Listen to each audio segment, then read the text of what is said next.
Halo, selamat datang di video saya.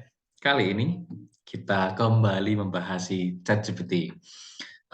Kalau kemarin kita sempat berdiskusi tentang beberapa hal baru gitu ya, updatean tentang si ChatGPT yang dikeluarkan oleh si empunya ChatGPT, si OpenAI. Kali ini kita akan kembali membahas tentang strategi bagaimana cara menggunakan ChatGPT supaya lebih efektif dan efisien gitu. Jadi seperti biasa kalau teman-teman sedang menggunakan ChatGPT, silakan ke websitenya ChatGPT gitu ya, chat.openai.com/chat, dan kemudian kita mulai akan bereksplorasi dengan ChatGPT. Kali ini saya akan membahas strategi yang dibuat oleh si Chess gitu ya, @data chess. Terima kasih. Strateginya sangat menarik bagi saya dan bisa kita coba gitu. Ada banyak banyak strategi penggunaan ChatGPT, tetapi kali ini saya akan mengambil contohnya dari si data chess ini, @data chess ini. Kita bahas, yuk.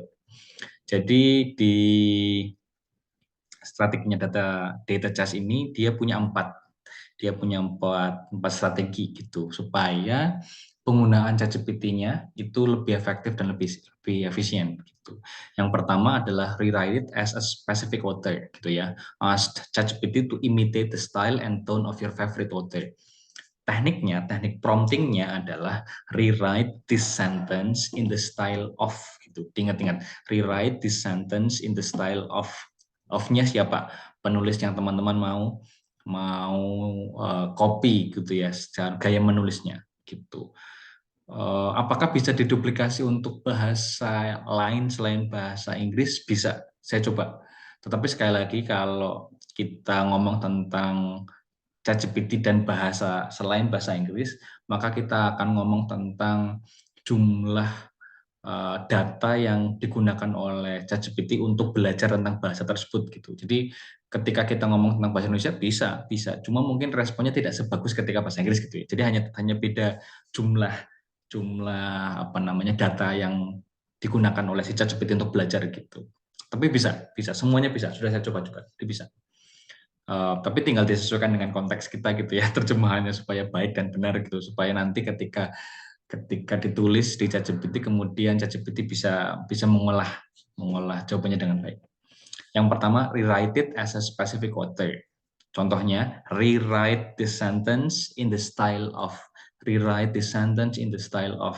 Jadi misalkan teman-teman masukin paragraf tertentu, kemudian mau diparaphrase, ketika mau paraphrase-nya tinggal paraphrase this gitu ya, rewrite this sentences, this paragraph in the style of gitu. Coba ya. Kemudian yang kedua, kalau tadi kita ngomong tentang specific author, yang ini kita ngomong tentang specific goal. Contohnya, rewrite this paragraph, rewrite these sentences to make it more persuasive, informative, attention-grabbing, curiosity-inducing, or descriptive gitu. Jadi kita ngasih tujuannya apa sih, tujuan kalimatnya, biar kalimatnya lebih deskriptif kah, lebih informatif kah gitu. Jadi tambahin, rewrite this paragraph to make it more gitu. Rewrite this paragraph to make it more gitu.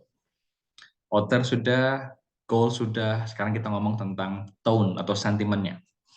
Ask ChatGPT to rewrite a sentence or paragraph with a specific tone, such as rewrite this sentence to sound more optimistic, pessimistic, neutral, serious, lighthearted, humorous, academic misalkan. Jadi kita ngasih tone-nya, specific tone-nya. Gitu.